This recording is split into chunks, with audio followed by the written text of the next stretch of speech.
सालों पहले माधोपुर और श्यामपुर के जंगल तक भूत प्रेत की कहानियां फैली हुई थी।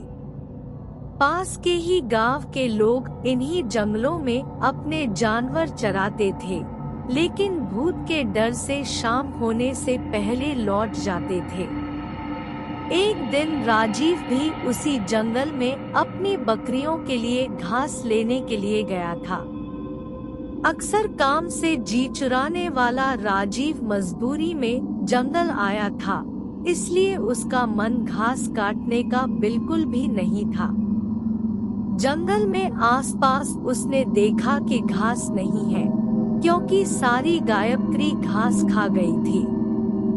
अब वो मरे मन से आगे बढ़ने लगा। जाते जाते वो करीब जंगल के बीच में पहुंच गया था। वहां काफी हरी घास और पत्तों से लदे हुए पेड़ थे। पास में ही झरना भी बह रहा था। ये सब देखकर राजीव को और आलस आ गया। उसने सोचा कि कुछ देर पत्थरों पर बैठकर आराम कर लेता हूँ। लेटते ही राजीव गहरी नींद में चला गया और सपने देखने लगा। सपने में ही राजीव जंगल का रास्ता भूल गया था और उसने एक अजीब से आदमी को भी देखा। आदमी की शक्ल इतनी डरावनी थी कि राजीव की नींद खुल गई। डरा हुआ राजीव एकदम उठा और बकरियों के लिए घास काटने लगा। भले ही वो घास काट रहा था, लेकिन उसके जहन से सपने वाले उस डरावने इंसान की शक्ल जा ही नहीं रही थी। राजीव घास जल्दी जल्दी काट रहा था, क्योंकि सूरज लगभग ढलने ही वाला था। उसने कुछ देर बाद दो लोगों की आवाज सुनी। वो दौड़ता हुआ उस आवाज की तरफ बढ़ने लगा। उनके पास पहुंचकर राजीव कहने लगा कि मुझे मेरे गांव जाने का रास्ता बता दीजिए। उसकी बात सुनते ही वो दोनों वहां से एकदम गायब हो गए। उन्हें एकदम से गायब होता देख हैरान राजीव बेहोश हो गया। कुछ देर बाद जब राजीव को होश आया, तो उसने अपने सामने वही सपने वाला डरावना आदमी देखा। उसकी आंखें लाल रंग की थी और दांत बाहर को निकले हुए। किसी तरह से खुद को संभालकर राजीव वहां से पागलों की तरह दौड़ने लगा। उसी वक्त एक भालू उससे टकरा गया। उसने ऐसा झपटा मारा राजीव पर कि वो नीचे गिर गया। तभी भालू भी आदमी की शक्ल में आ गया। वो भी अजीब और डरावना था। हाथ टेढ़े मेढ़े, होंठ कटे हुए और पैर उल्टे थे। इधर जंगल में फंसे राजीव को कुछ समझ नहीं आ रहा था कि उसके साथ क्या हो रहा है। उधर उसके घर वाले परेशान हो रहे थे।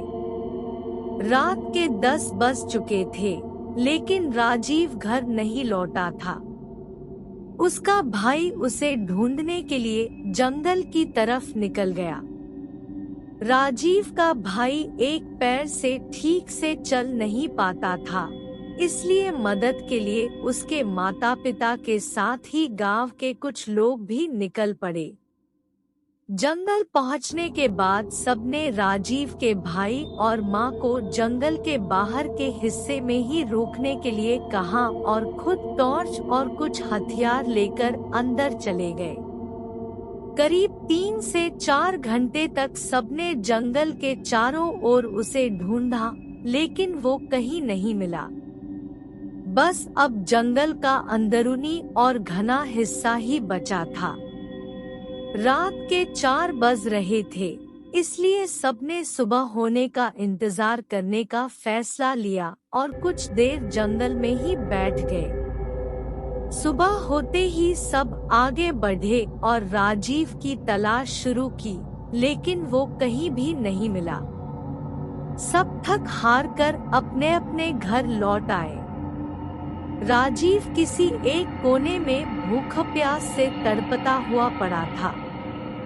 उसे इतना होश भी नहीं था कि वो कहाँ है। राजीव का परिवार भी 3 दिन से उसकी याद में परेशान थे। राजीव के भाई के मन में हुआ कि वो पक्का कहीं मुसीबत में ही होगा। अब मुझे भगवान को याद करना चाहिए। उसने तुरंत नीम के पेड़ के नीचे गड्ढा खोदना शुरू कर दिया। भाई लौटेगा कहते कहते किसी तरह से उसने गड्ढा खोद लिया। अब रोज सुबह वह उस गड्ढे में जल और दूध चढ़ाता था। उसका मानना था कि उनके देवता उसी नीम के नीचे ही रहते हैं।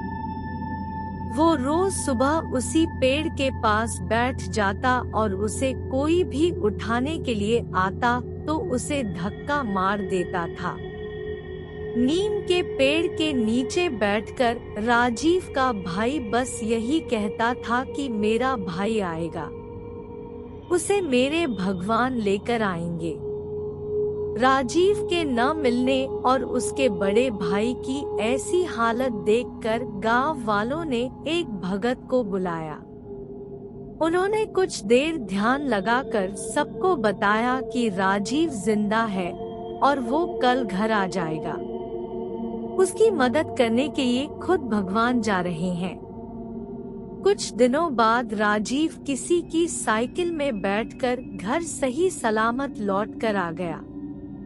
उसका शरीर इतना कमजोर था कि उसे अस्पताल में भर्ती करना पड़ा। करीब 3 बाद उसकी तबीयत ठीक हो गई। अब राजीव के भाई ने पूछा कि तुम्हें क्या हुआ था और किस तरह से तुम बचे? राजीव ने बताया कि उसे जंगल में भूतों ने घेर कर रखा हुआ था। वो ऐसे खतरनाक दिखते थे कि याद करते ही डर लगता है। आवाजें भी अजीब अजीब सी निकालकर मेरे चारों तरफ नाचते रहते थे। मुझे लगता था कि मैं कभी बच नहीं पाऊंगा उन भूतों से, लेकिन भगवान से खुद को बचाने की मिन्नतें भी करता था।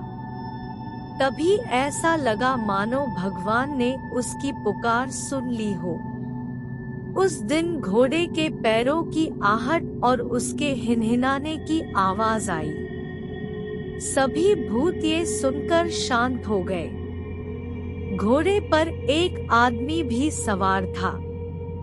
उसके हाथों में तलवार थी। उसे देखते ही सारे भूत भागने लगे। वो अपनी तलवार से एक एक को मारते हुए आगे बढ़ रहे थे। फिर उस घुड़सवार ने मेरी तरफ देखते हुए कहा कि मैं तुम्हारे लिए ही आया हूँ। अब किसी तरह की चिंता मत करना। सुबह होते ही तुम्हें कोई न कोई लेने आ जाएगा। अभी तुम आराम करो।